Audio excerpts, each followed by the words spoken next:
अस्सलाम वालेकुम my to family, कैसे हैं आप सब? ठीक ठाक है। आज मैं बनाने लगी हूँ जी मज़ेदार सी कराची ख़ास बिरयानी। आप लोग भी इसको ज़रूर ट्राई कीजिएगा और ये बहुत ही बेहतरीन बन के तैयार होगी। इसके लिए मैंने सबसे पहले चिकन ले लिया है 1 kg और इसमें मैं फ़ूड कलर डालूँगी। कोई भी अपनी चॉइस का आप कलर डाल सकते हैं, सिर्फ 2 पिंचेस ही काफ़ी रहेगा। और साथ में ये मेरे पास आधा बिरयानी मसाला है, आधा जो है हम लोग इसके मसाला बनाने के वक्त डालेंगे। ठीक है जी। साथ में ये दही है। इन तीनों चीज़ों को हमने इसको मैरिनेट करके चिकन को तकरीबन 2 घंटे का टाइम दे देना है। ठीक है जी। दूसरी तरफ मैंने ले लिए हैं जी 5 टमाटर और 4 हरी मिर्चें। इनका मैं पेस्ट बनाऊंगी। पतीले में पानी बॉईल करने रखा है, इसमें नमक और छोटी बड़ी इलायची एक एक डाल दी है। ये बेहतरीन से इसमें चावल जो है ना हम गला के निकाल लेंगे। अदरक लहसुन का पेस्ट शामिल करना है। फ्रेश बनाएं तो ज़्यादा टेस्टफुल बनता है। कोई भी कौरमा वगैरह है उसमें हमेशा फ्रेश अदरक लहसुन का पेस्ट डालें ना, तो वो और लेवल का टेस्ट बनता है। ठीक है जी। इसको बनाने के लिए मैं ऑयल यूज़ करती हूँ। आप लोग इसको पानी के साथ भी कर सकते हैं, लेकिन ऑयल से इसकी जो शेल्फ़ लाइफ है ना वो बढ़ जाती है। फिर इस तरह मैं इसको जितना मुझे चाहिए होता है मैं निकाल लेती हूँ, बाकी फ्रीज़ कर देती हूँ या फ्रिज में रख देती हूँ। ठीक है जी। इसको आप किसी भी एयर टाइट में ना फ्रीज़ भी कर सकते हैं रख कर। ये है जी आलू मैंने काट लिए थे, क्योंकि कराची बिरयानी है तो इसमें आलू ना जाए तो मज़ा नहीं आता।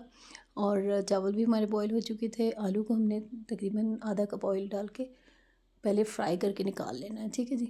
फिर मैं इसको चावलों वाली जो पतीली है ना जिसमें मैंने चावल बॉईल किया उसमें मैंने इसको डाल दिया।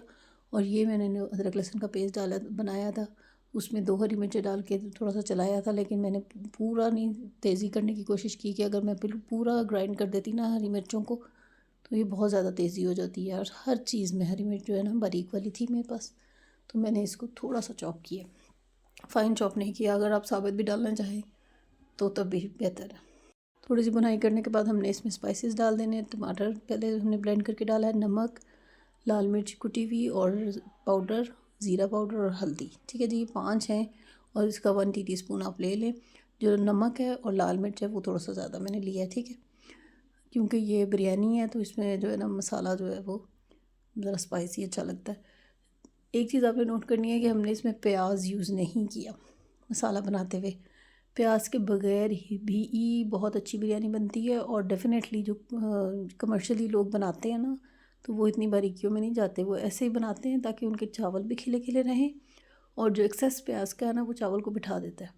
मसाला जो है ना वो जुड़ जाता है चावलों के साथ ज़्यादा और वो इतना मज़े का नहीं लगेगा। आप लोग इस रेसिपी से एक दफ़ा बिरयानी बना के देखें, आप लोग भी मेरी तरह प्याज डालना कम कर देंगे। ठीक है जी। ये मसाला हमारा भुन गया था, फिर मैंने इसकी लेयरिंग की और पहले हमने मसाले की एक तह डाली है। आलू जो मैंने निकाल के रखे थे ना, जब आपने भुनाई करनी है चिकन एंड पे आएगा तो ऑयल रिलीज़ करने का आलू भी आप उसमें एक दफ़ा डाल के तो चम्मच हिला दें। उससे ये होगा कि आलूओं के अंदर भी ना अच्छा सा टेस्ट आ जाएगा उसके मसाले का। ये मैंने इसकी फिर फाइनल लेयर डाल दी है और अब इसके ऊपर चावल डाल दूँगी। अगर आप लोगों के पास केवड़ा एसेंस पड़ा है तो आप 1 टीस्पून उसका डाल दें। ये अच्छा सा खुशबू अरोमा रिलीज़ करता है और इसका अच्छा टेस्ट लगता है बिरयानी में। तो और साथ में मैंने ये फूड कलर लिया था। पानी मेरे से थोड़ा सा ज़्यादा जल गया था क्योंकि मैंने चावलों में एक कनी छोड़ी है। आप लोगों ने अगर फुल चावल बॉईल किए हैं तो आपने इतना ज़्यादा फूड कलर में पानी डाल के नहीं डालना। मैंने इस चक्कर में डाल दिया था। ठीक है जी। ये मैंने इसको 15-20 मिनट का दम दिया था और दम खोलने के बाद मज़ेदार ख़तरनाक धुएँ निकलना शुरू।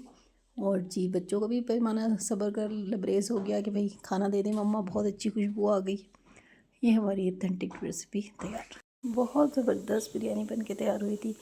तो नमक वगैरह जो है ना वो अपने अपने टेस्ट के अकॉर्डिंग सेट कर लेना, क्योंकि मैंने ये 3 गिलास चावल बनाए थे, 1 किलो का हिसाब था तो इसमें 3 चम्मच आपने डालने।